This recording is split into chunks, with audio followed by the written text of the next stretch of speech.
But let me show you this.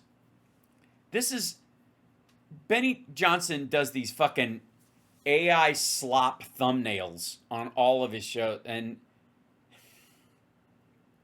this is what they put together.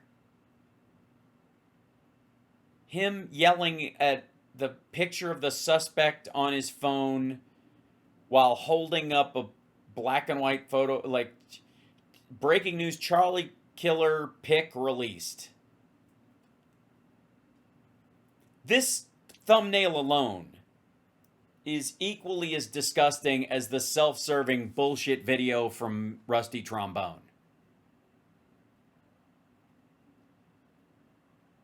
God damn, like, ugh, it's just so fucking hideous. And by the way, he did a video. Hold on, let's see.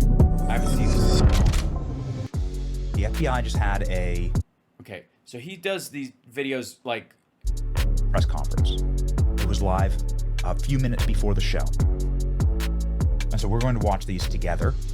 Okay, he's just playing stuff, and he's been, I'm fairly certain he was genuinely crying either on air yesterday or during some of the clips that he was doing, and I gotta say, like, he can have all the room in the world.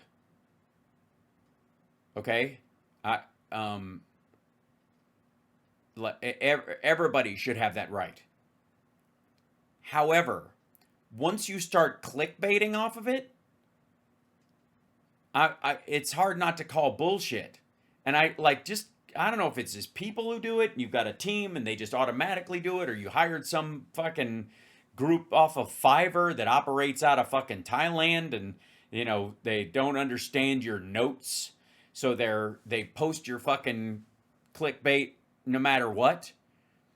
But dial it the fuck back. Now, I want to point out, hold on one second, that there have been a bunch of these right wingers that are who is it? Buck Angel apparently, had one of these like conversations with Buck Angel's a trans man who used to do porn, and now is basically an online activist. Kind of leans right, or is right wing, dealing on trans issues and what have you, whatever. But had this conversation with Charlie Kirk about trans issues, and as a trans person talking to them, not all in on. Here, I'll show you. I'll show you the thumbnail. Hold on, let's try to lock this back up. Shit. Okay, back the fuck up. I hate when it doesn't do that. Hold on. Yeah, it won't do it. Anyways, this is Buck, who is teensy compared to Charlie, who is very big, and they debated, the existence of being trans and all this kind of stuff from a balanced perspective, for the most part, and again, Buck Angel is trans. Charlie Kirk had Buck on to, I guess, debate the existence of whether being trans is a real thing or it's a mental illness, those kind of things, like the stuff he would talk about. Okay, and Buck Angel posted this video. Charlie Kirk was my friend, and it has a lot to do with not the fact that Charlie Kirk agreed with Buck's existence, but that they disagreed in a gentlemanly way. And Buck was born a biological female, is a trans man, just in case you guys don't know. And there are lots of people, Buck included, who are having a conversation about, Charlie Kirk in their life, about the heartbreak of, somebody they may have disagreed with, or they may have debated with, or, those kind of things. But they considered, it to be, they were seen even if in a disagreement. right? And so I guess that's Buck's take in that regard. Okay. Um, oh, I think somebody went gentleman bigots. Yes, indeed. Yeah, I mean, I got to tell you, anybody's welcome to their own bigotry and bullshit if they're not impacting my life legally and if they're not affecting me, um,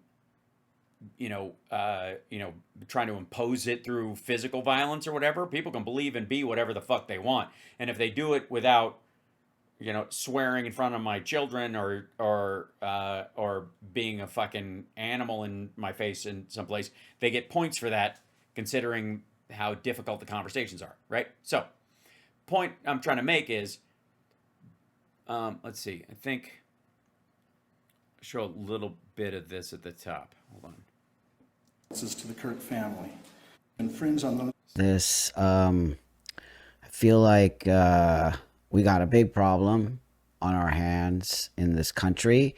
I think the violence and the insanity has reached such a level that I think we're all just becoming numb to it on some level. So I really wanted to do this about Charlie Kirk because, I had the pleasure of actually debating Charlie, which on some level it kind of really wasn't a debate because we agreed on a lot of stuff. I mean, he's not really okay with my career of the past, which is, again, you guys know how I feel about all that. I'm cool with all of that. It's why our debate was so great because, I just want to let you know that it happened 3 years ago, and I'll never forget getting an email from them and TPUSA, and I wasn't really familiar with Charlie Kirk, and then I did a little research, and I thought, wow, that's so amazing that he wants to bring me on and actually have conversation about the transgenderism movement and everything that I oppose in that movement. And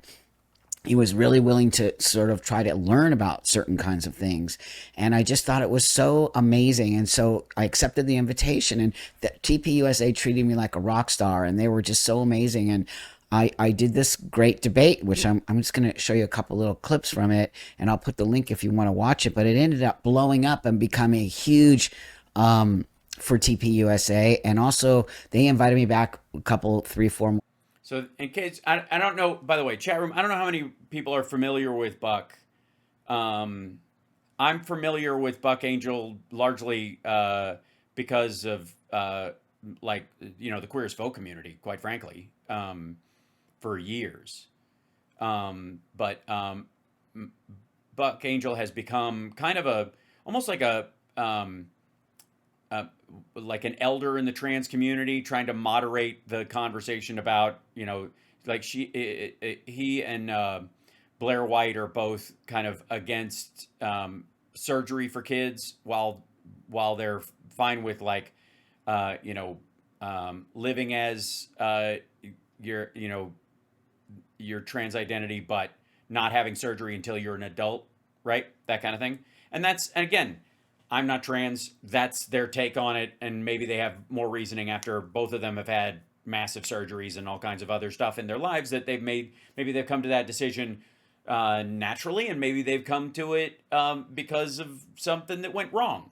Yes, Buck is trans. That person I was just showing you is a trans man. And I understand people hate Blair White too. But Blair, for those of you that don't know, hold on one second. Because I'm fairly certain they've had a similar conversation about this is Blair. Blair is a trans woman, very well known in right-wing circles, and I'll show you. God.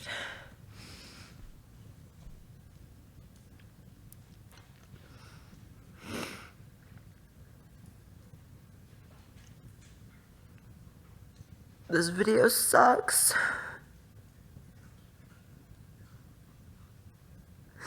This video sucks.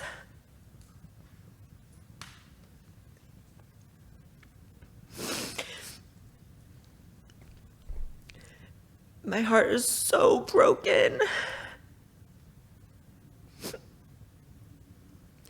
for Charlie Kirk's family, his wife and his 2 babies. This is hitting me so hard, and I didn't know him personally. And yet, you know, being in this ecosystem of politics on the internet, you know, I would hope even people that do politics on the other side think that this moment sucks. Like I said, I didn't know him personally, but many of my friends did. Yeah. Okay. So they, I guess she cut this together. Whatever. Here's my point. That's someone who is. She's not faking. That's a person who's hurting. The same thing with Buck. Like they're both feeling this. And again, somebody just said, you know, Charlie wouldn't have cried for her. It doesn't. You're still missing the point.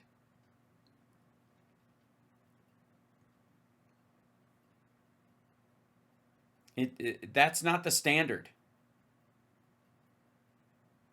I mean, she's not faking. She's not acting. She's not pretending. She's really crying. She's not, you know, especially on the right, you don't get extra points for emoting. And my point is that on our side, I feel like we have much more respect for emoting when people go through it. And on our side, because we are, in theory, the group that is empathetic, does care about people, you don't get points for being insectile about it. Cold. It's not, Marie. She's not. I'm telling you.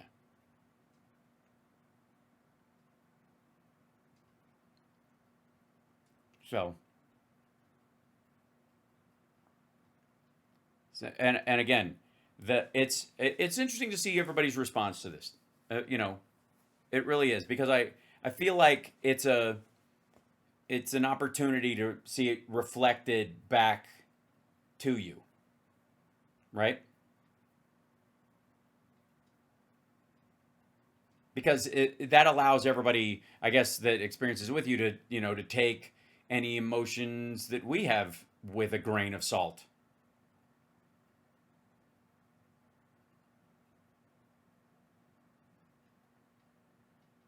Right? So the reason I also wanted to point this out, that she's so and again, hold on, that I don't, I'll tell you this directly. I'm telling you, she's being genuine, and I see someone going through heartbreak here. And I give people, even if I disagree with them vehemently, you know, politically or philosophically, I give people that much room to emote in these situations, because that's where you find your empathy. In your sorrow and in your experience, maybe that's where you can learn to appreciate it when it happens to somebody else, because you're allowed to have your feelings and they're there. It's the reason, on a logical sense, why you know, you talk about somebody who's not empathetic, not sympathetic, and then they go through something heartbreaking, and they go, and maybe that's their waking point, right? Where they recognize that they haven't been seeing other people's pain. Do you know, does that make sense? Yeah. So the reason I bring that up is that if somebody else is going through that, one of the ways you allow them to do it is not just because it's the right thing to do and it's morally a decent place to be, and it shows your ability and capacity for empathy. It also opens up that field of, like, okay, here's that emotion you've been hiding from. That emotion you don't believe other people feel. You're not a psychotic. You know what? Feel that heartbreak? Okay, understand that's what they're feeling. That it's an opportunity. If you attack it and go, fuck you, crocodile tears, when you see it really happening, you shut that down. You participate in the ongoing sociopathy of that exchange. Anytime you see a real trauma, real heartbreak, give it space.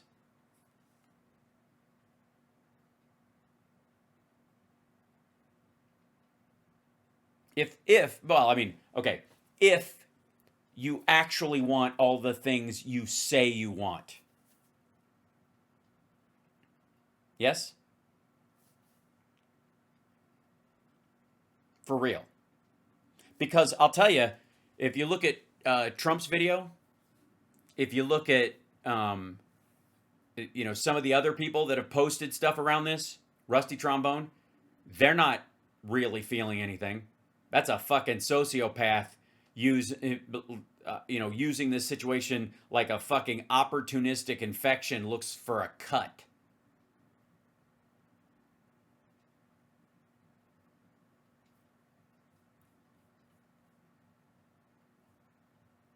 Well, then, Barbara, I'm not talking to you. I'm talking past you. And it's not inappropriate. And it's not a lecture. This is... Obviously, there is a blind spot in the conversation around this stuff. And it has more to do with the crust thinking it's the fucking pizza. But, let's see. Am I doing Friday Eye? Yes. Tomorrow. Mm-hmm. But...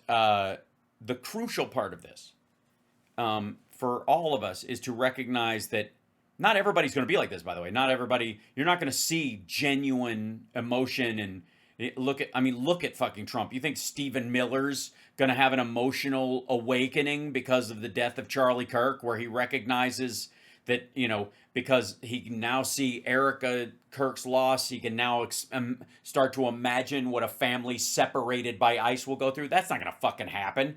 He's still going to be awful because he's incapable of those things. And we don't make the world better by being more like him.